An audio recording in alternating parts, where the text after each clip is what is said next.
Hello everybody, and welcome to How to Make Your Wife Happy and Healthy. Today we're going to be cooking my son's favorite dish. It's not pizza, it's not hot dogs, nor is it hamburgers. You might be surprised as to what his favorite dish really is. So come on, let's get cooking.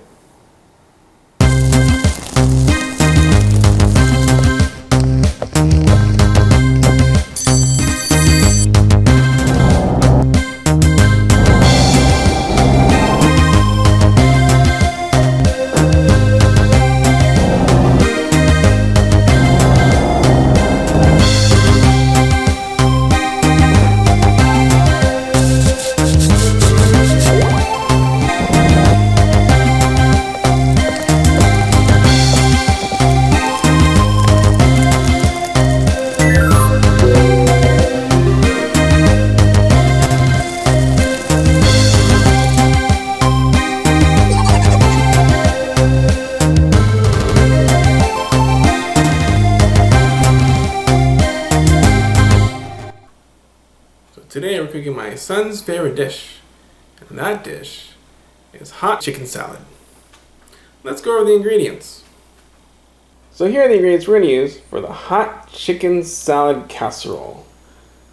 It's right here. We've got some lemon juice, black pepper, there's going to be milk, 2 cans of cream of chicken soup, chicken thighs, eggs, some celery, cheese, and potato chips for the topping. And we're going to need to use a casserole dish. For this casserole dish, you're going to have to put some oil in it so that it doesn't stick as much. One of the first steps you want to do is to preheat the oven. So we're going to bake it at 375 degrees.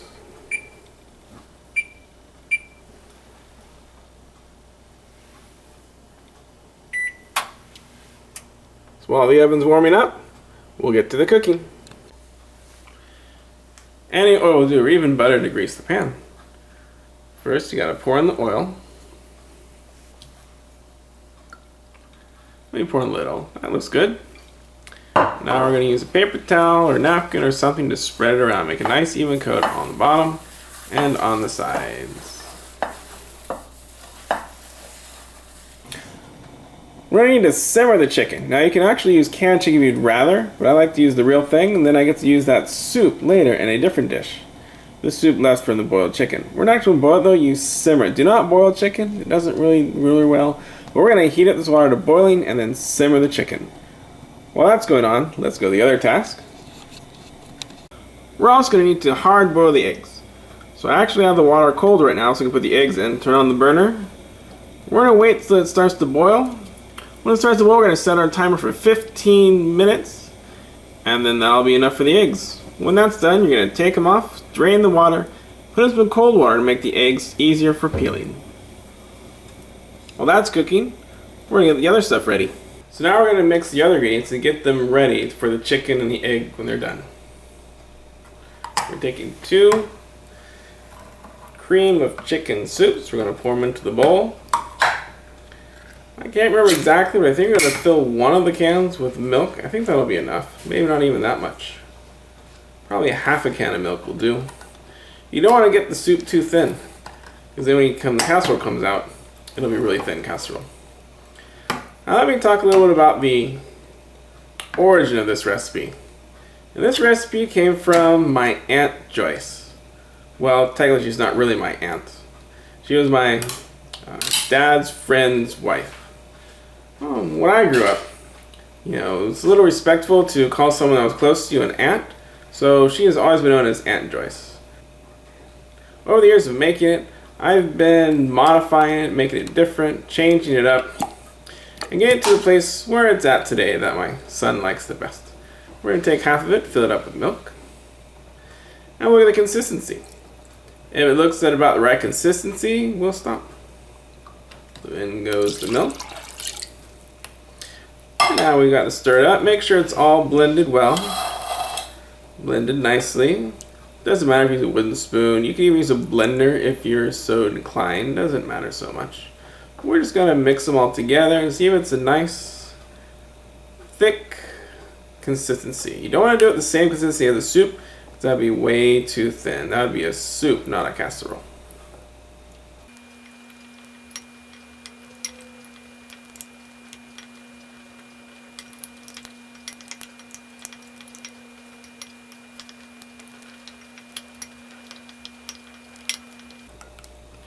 Alright, now let's check the consistency. Is it thick? Is it thin? Still pretty thick. It might be a little too thick. Maybe another quarter of a can.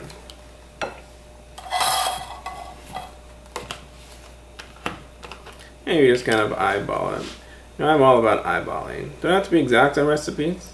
Yeah, you gotta make them to your liking. So we're gonna add a little more milk. And you gotta stir it up again. That looks pretty good. Stir it up again, see how thick it is. You don't want it too thin, but you know, it's better to be thick than thin. If it gets too thin, then once it's done cooking, it's gonna be all runny. It runs all over the place. That's not so much fun. You wanna make sure it's nice and thick, but not too thick. That looks like a good consistency. So now once we've got that, we're gonna add a little bit of pepper. I like to use a pepper grinder, so it's freshly ground pepper. We're gonna do about 3 of these. So you know, if you want to keep measured home, maybe a quarter of a teaspoon is fine. And then we're gonna add a little bit of lemon juice. Again, don't need too much. A teaspoon of lemon juice would be fine. A few shakes in there. Nice teaspoon.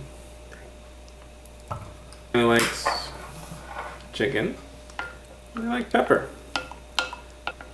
Okay, now that that's mixed up really good, we're going to take care of the celery. Cut it up, chop it up nice. We're going to use 3 stalks of celery and chop it all up. Now to get celery, you don't want to, cut the celery as is. You want to make sure that you take out all the veins that are still in the celery. You want to break off a little bit. Make it go all the way down, pull it off, and you can see some veins popping out. See those veins coming off? You want to get rid of those veins from the celery.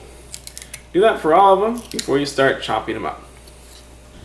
Okay, once you've peeled your celery, now you're going to cut off, well, not cut them off, you're going to cut them into small, thin slices.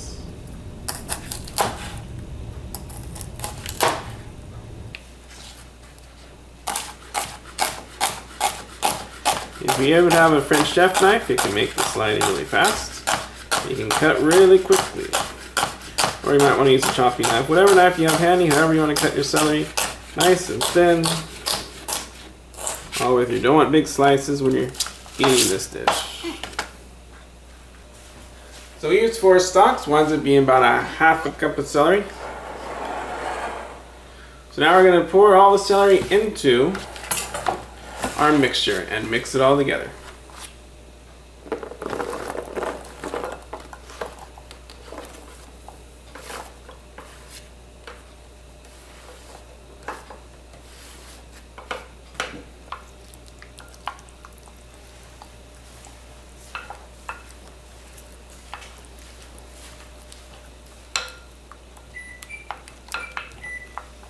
Okay, now I got the water really boiling here for the chicken. We're going to turn it down to a simmer. You don't want to boil chicken. We're going to turn down the heat. The water will start to simmer instead of boiling, which is good. That's what we want. We're going to put in our 3 chicken thighs. 1 chicken thigh. 2 chicken thighs. 3 chicken thighs. Cover them. Let them cook for 20 minutes. After 20 minutes, you can take them out and cut them up. Okay, now the eggs have boiled 15 minutes. They're ready to be taken off the fire. Here's the thing you really want to do with them. Once the eggs are done boiling, pour off all the hot water, like so, and make sure to put in nice cold water. That's going to get the shell away from the egg itself and make it easier to peel later. Now that's all soaked in cold water, just let it sit while you let the chicken finish cooking. Quick check on the chicken. It's been about 10 minutes. You can see it's nice and boiling. It's getting cooked. Getting cooked on all sides. And you can see what's left over is going to be a nice broth. So if you want to make a soup with that broth instead of a recipe that calls for chicken stock, then that would be a good thing to try and do. Okay, to show easy egg peels, I always take the smaller end, let that hit the top, crack it there, and then peel away the shavings. Peel away the shell. You see it comes off nice and easy after you put it into the cold water. After a 15-minute boil, cold water, a nice egg that is now without a shell. Okay, now we're going to cut the eggs up. Just got to chop them up. Nice cut through the middle, another cut through each middle again. Nice cut through each middle, there we go, nice and cut. And then nice and cut them up, chop them up. Now my son doesn't like the yolk, but that's okay. He'll take it out, give it to me, give it to my mom, give it to his mom, not my mom. Give it to mom, give it to himself, give it to his sister, give it to somebody else who will eat the yolk. Gotta toss it right into the mixture. Next. Okay, now that we've cooked the chicken, we're gonna take it out. I like to use tongs. It's gonna be too hot for you to touch. You got a nice chicken broth left over to make soup with if you want. You can strain it, strain out the extra fat. That'll be fine. Add any other spices you like to it. Be a nice chicken broth. Chicken's gonna be too hot to handle for now, so we're gonna use the tongs to cut it up with. I'm gonna cut it finely so it'll be good. Okay, time to cut up the chicken. Nice small pieces are good, so I'm gonna cut it lengthwise first, or is that widthwise, whatever. Small as you like, big as you like. Not very big deal. You can see it's all completely cooked. Look at that. 20 minutes is a good time. Not too done. Not underdone. If you take it too long, it's too tough. Okay, chicken's all cut up. Nice big chunks. If you want to make it smaller, you can. Okay, now that you got the chicken cut up, gonna take all that chicken, put it right into the mixture, and again, mix it all up. Make sure you spread out evenly into the casserole dish. Now we actually bought this dish specifically for this casserole. Why? Because my son was unhappy in the smaller one we were using before. He wanted it nice and big and large. So here's our wonderful, beautiful, large, flat, 13 by 9, clear casserole dish. Okay, the next step is my daughter's favorite. We're gonna crumple and crunch some potato chips over the top. Make sure you cover the whole thing in one layer, right over the top.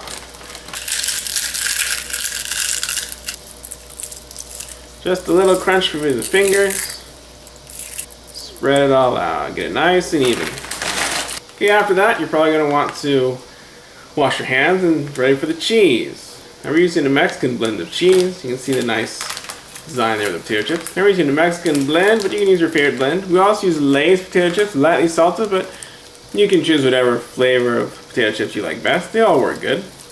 Doesn't matter. Now this might sound strange to have potato chips in a casserole. No, it's anything strange. I've had tortillas in casserole. Any kind of bread works. Cornbread in a casserole. Ooh. Corn flakes in a casserole. It would work. So you want to make sure to cover the whole casserole over really well with cheese. A nice layer. One full solid layer of cheese. The reason for the cheese, you don't want the chips to get really baked in that area. The cheese is a nice layer. Goodness.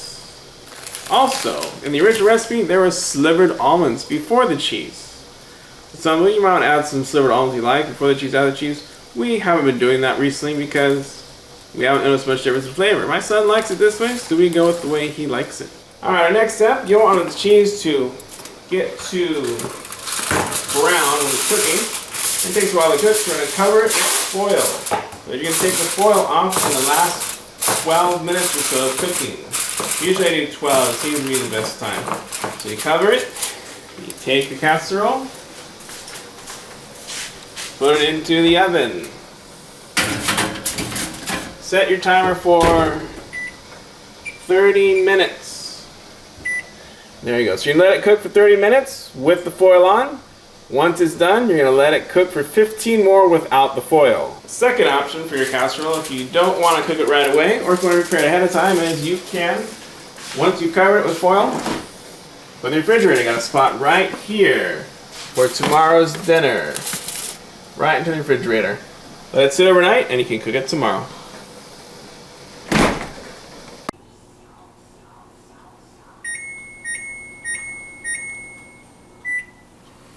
Okay, 30 minutes is up. Now it's time to take off the foil. Okay, so we've been baking our casserole for 30 minutes. Now it's time to take out the foil. You don't really need gloves, but I'm being safe and cautious. I don't want to burn myself today, as I have many times. So if you've done it right, done it this way, you will see and notice, hopefully, that we have a nice melty cheese, but it's yet to get crusty. Let's take a look at what it looks like right now. Melty, but not crusty yet. That's why I use the foil first. Let's put it back in and bake it for another 12 minutes. Okay, now we're taking the foil off. We put it back in. I'm going to set our timer for 12 minutes just to come back and check. It might take a little less time, might take a little more time depending on your Pacific oven, so make sure you're checking it and try not to go too much so that the crust gets black. Not good. Okay, the 12 minutes are up. Gotta check on them, see if they're good or not. Alright, now let's take a look at the casserole dish. Hot chicken salad casserole. Might have cooked a little long depending on how much you like the cheese to be crusty or not. Oh, you can see it bubbling still. Bubbling a little bit. You can see it coming out a little size. That's fine. You can see a nice little crusty cheese. Very tasty. Got some really nice looking cheese. Got a nice crusty crust. Maybe a little too done. It's casserole? Okay. Yes, this is a casserole. Okay, now let's break into it to see what it looks like. Now we don't want to put in too much milk, otherwise it'll be even more runny than it already is. Careful not to touch the pan.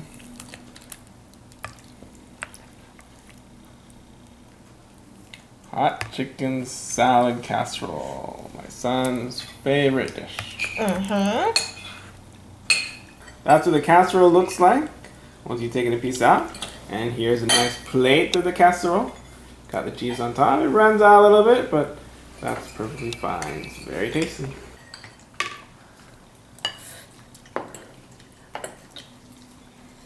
So what do you think, Daddy? Really good.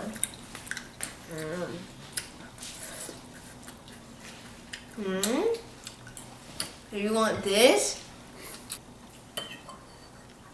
Also, it's amazing because Daddy cooked it.